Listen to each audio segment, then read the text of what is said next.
What's poppin', y'all? First half of this video, we're gonna go in on LiAngelo Ball. It's only fair. But the second half, we're gonna give a lot of praise. I'm merging these into two videos because I don't want to just separate them. So initially, this all started, the LiAngelo Ball tweaker saga. It started with a clip on Neon, the live streamer's kick stream, where him and LiAngelo Ball were hanging out. They were shooting some hoops, they were playing some basketball, and then he got to playing him some music. Neon was like, yo, play me what you've been working on. You make music. Boom, he plays Tweaker. And that starts taking off. The Clippers throw it up. Everybody loves it. It goes viral. It's a huge song. Now he got to deal with Def Jam, which we're going to get into a little bit later. So he also got to perform at Rolling Loud. And the first time that they linked up after this whole moment was at Rolling Loud, which I'm going to play you guys the clip right now.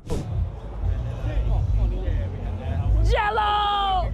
Hey, what's up, guys? My f***ing God, bro. Yeah. I need a hug, bro. Hey, man. I want a hug. Hey, can you please come in on your later, bro? No, for real. My team Chat. tapped in, right? Yeah, no, chat. We don't stream it like on Monday or Tuesday. Yeah, chat, we streaming. We streaming. So there you guys just saw Neon, Jello, they're getting along. Jello performed Tweaker at Rolling Loud. Rolling Loud gave access to Neon to stream whatever he wanted during the event, which is dope. I think that's a good relationship that they have. It benefits both of them. And then after this, as you guys heard in the clip, he was talking about how they're going to stream together soon, get something else in. So what happens is Jello pulls up to Neon's crib. I don't know if this was in Houston, Texas, or the exact location, but he pulled up to the crib that Neon was at. And this is where things got a little bit controversial. And this is where the power of clip channels comes from. So I'm going to play you guys this clip where they link up again. Hey, hello, guys. Hi. Hello, nice to meet you. Me too. I'm Rashida. What's up? What's good, brother? I can use the bathroom there and For have sure. a long trip here. Bro, how long was that drive? An hour, bro. Hour 10. God damn. What we doing right just now? tip $1. Huh? Why Oh, do they you about leave to your check. baby mama for that? Oh, cut it. Yeah, bro. I'm off these already. Oh my God, bro. Run it up, And bro. then just hit them. I appreciate you for real, bro. Appreciate it. Thank you so much for coming through. Appreciate you guys. Thank you so much, man. All right, chat. W Jello in the chat, man. Yeah. W Jello. So as you guys clearly saw, he daps him up. They're hanging out. He drove over an hour to meet Neon on stream. But then a text-to-speech donation came up and asking him about his baby mama. So if you guys aren't familiar, I made a video about this. Jello had a baby mama. I think she was older than him. I'm not entirely sure. But he had this whole family that she thought was a family. He had not married her. And then he just up and left her once he got lit. He got himself a new chick. He did a little trade-in. It's almost as if you sold your car, like 2021 or so, maybe 2022. I think it was 2021. That's when I sold my car. It was at the top of the market. I made a bag off of my car and I drove it for 2 years. Now I don't have a car. I really don't enjoy owning a vehicle, but that's neither here nor there. But he sold the top, right? So he sold his baby mama, traded it in, cashed in, got a new chick, you know, one that looks like the rest of these girls that rappers seem to pair up with. And there was also another clip I'm going to play you guys. I'm going to try to take out the part where he plays the music, but Neon's dancing to the music. He is teasing a new song in this clip where he's playing it on the speakers. Hey. All right. What you doing, man? All right, drive safe. All right, appreciate it, bro. Yes, sir.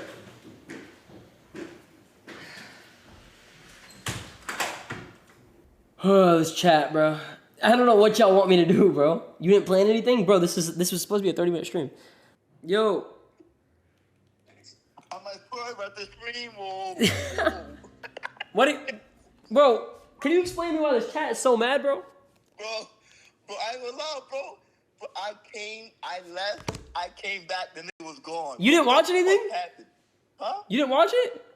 Nigga, I saw the beginning when he came, y'all watched it. Can you please? And then I left. I came back 5 minutes again and left. What? So there you guys go. It's almost like he did a walkthrough. So what happens after this is the pages start posting, and this is the most popular one, where it got over 36,000 likes, it got over 6 million views, and it's called Neon Hub. And it said, Neon paid Jello $250,000 to come on stream for the second time and left right after promoting his upcoming music. So you guys realize how that clip is a little bit different from the other clip where it showed that the text-to-speech donation with his baby mama. Keep in mind, Jello also drove out an hour to get to this place. So he's got other obligations. It's not like when Jello was not a rapper on Neon's stream the first time. Neon didn't really seem disappointed or upset with Jello at all. And even in the Vlad interview, which happened prior to this incident, he talks about how he wasn't the guy that made Jello. He was saying like, yeah, you know, it was just the right moment. Everything happened at the right time. It was organic. And yeah, of course I helped him, but the music did its thing. And the guy's, he's a pretty humble guy. I think the guy's changing, Neon. Because I feel like the old him would be like, yo, I made this guy, this and that. I don't know the guy personally, but that's just the character that I associate with him. So he didn't have a problem with him leaving early, but this clip starts spreading around. And the reason why it starts spreading around is because this headline in particular, because you got Neon paid Jello $250,000. Number one, people already don't like Neon. A lot of people don't like him. So when they hear that he paid $250,000 and then he got scammed or finessed out of it, they're looking at it like, yo, this is hilarious. Let me like this. Let me retweet this. Let me reply under this. So it boosts the engagement. It spreads it everywhere. Then what happens next is LeVar. I'm about to say LeVar. Shout out to LeVar though. LiAngelo's on a podcast with his brother, Lonzo, and these two other guys. And this clip happens. 4 years. I see Neon try to leak your shit on that little stream y'all Man, did. bro, let me throw that out there. I got paid zero, bro. I drove on my own muscle. I could have left in 5 minutes for real, but you know, I rock. So there you have it. And the reference that Lonzo is making, I believe, is to the tweet where it talks about $250,000. Because they're saying like, yo, Neon paid this guy and he showed up and he left in 2 seconds. But Jello is saying, yo, I didn't even get paid to show up. But what happens with this clip is other pages start to spin it and say, oh, Jello is like Feared Buck, for instance. He says, Jello's receiving backlash after complaining about not getting paid for a second collab with Neon, despite Neon helping his song Tweaker go viral. That's not what LiAngelo Ball did. And this is a new narrative that they're pushing. LiAngelo Ball was just correcting the initial post that was spreading like wildfire that he got paid $250,000. So in this clip, Jello is saying, yo, I didn't get paid to go there. Like, people are saying I got paid. I didn't get paid to go there. I drove there myself over an hour to go kick it with him for a little bit and then head back out. But people are thinking that he complained that he didn't get paid, which was not the case. Also, we got to go in on Jello a little bit. Yo, why does he sound like that? Is it just me, or after the first couple of words, he immediately changed into like a rapper Atlanta accent? Because him and Lonzo grew up in the same household with the same parents. You hear how Lonzo talks and then you hear how Jello talks and you're like, oh, this guy's fully in character or what? I think it turned on in his brain. He's like, oh shoot, I gotta go into rapper mode, and booted it up. So I think, could Jello have spent more time? Yeah, but I don't know what other obligations he had at that point in time. So this is the section where I kind of went in on Jello, but after giving you guys the context, there really isn't much to go in on him here. It's just that now these clip channels, because there's so much famous content creators, especially streamers. Streamers are the ones that are going to get the most attention. YouTubers, not so much, because live is happening and they're doing, especially IRL stuff. So these clippers and these pages, mostly on Twitter X, and maybe even TikTok, but mostly Twitter X, they are incentivized and they are the new form of those tabloids. You could even call it TMZ, but those tabloids like the National Enquirer, when you would go to the end of the grocery store and you're about to check out and you see those crazy headlines, that's what these clips are. And it's video format, so it's even more powerful than just a headline on a print publication. So you see these headlines, and I even saw the headline with Jello too, and it kind of sparks an emotion in you because well, hold on, because I read the first headline. I didn't see the 250,000 one until I started doing research for this. So if you just see the one with Jello and him saying he went there for free and he didn't get paid, when I saw that I was like, wait, hold on, Jello expects to get paid? No way. And then you have to do but a regular person's not going to do the research. You're not going to research every single thing you see on your feed all day. You wouldn't get anything done. So that's the power that these clip pages hold. They're the new tabloid, and they also are incentivized by the algorithm to write a headline that's going to get people to be like, what? And then once an emotion is sparked on Twitter X, you're going to reply. It's going to boost engagement. It's going to spread it. That's why I think it's one of the most negative platforms. I'll say that. Instagram, not so much. TikTok, I don't really use.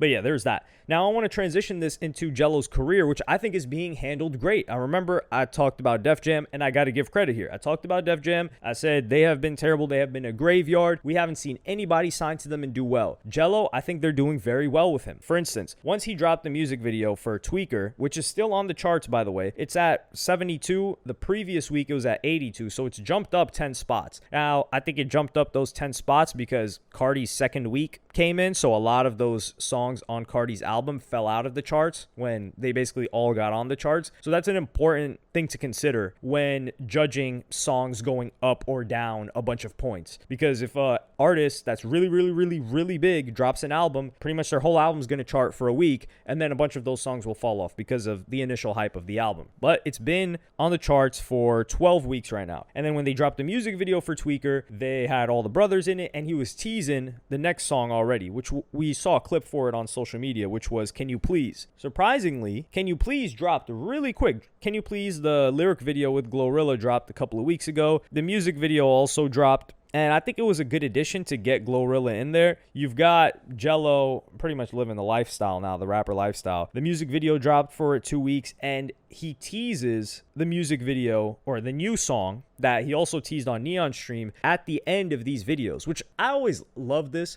I think DaBaby was somebody else that did this. 50 Cent did it with the song that he had with Chris Brown in around 2015. I think it was Romeo and Juliet. No Romeo, no Juliet. I think that's the song. I can't remember it off the top of my head. It's not really important, but the tactic in this case is what's important. And Def Jam, if it were any other record label, they mostly just want to work one record. They're like, yo, we don't want more records dropping. Let's just work Tweaker. Let's see how long that lasts. But if that were the strategy, I don't think Jello would still be growing at the rate that he is. Now, of course, you can't have the initial hype of Tweaker consistent throughout months after the song, but we're seeing Jello more often, and we're getting more music from Jello. And it's a very different scenario to most other rappers, because other rappers may have mixtapes, EPs, a catalog already. So let's say we find Tweaker, we can listen to the old songs by Jello and get more inundated into his fan base, right? Or into his music. And we're like, okay, we can appreciate this guy. But Jello's basically building out a catalog in real time. And he's got these 3 songs. The third one didn't drop yet. But I like the fact that they're letting him drop. And it just goes to show either they're letting him do his thing, or they're very understanding. He said he got a partnership deal. He said he got a huge deal with them. I just wanted to give credit to Def Jam and Jello's team for doing what I think is a great job right now. And if they can turn this guy into an even bigger star, and they have like their marquee star now on Def Jam, I think he can bring a lot more talent in the near future, because this is going great. Like, Can You Please didn't chart, of course. Well, not of course, but Can You Please didn't chart, but you can't expect every song to just chart one after the other. I think he's building up a base right now. He's being seen. He's doing appearances. He was on Blackboy Max's stream a little while back. So he's doing all these different things, which I think is great for him. And he's a great personality. And he's got the sports great personality, as in like brand. I'm not saying he's as entertaining. I don't even think he's as entertaining as Lonzo personally. But he's got the look and the brand and the controversy and the baby mama drama. He's basically just fully dove into this rap stuff. So yeah, that's basically what I got to say about Lonzo, or not Lonzo, LiAngelo. I'm thinking Lonzo because ZO2. Lonzo wasn't a bad rapper either. But let me know what y'all think about this in the comments. Like, subscribe, and hit the notification bell if you enjoyed. And I will see you in the next one. Follow me on Twitter and Instagram. Go to helloyassine.com. Thank you for watching. Peace.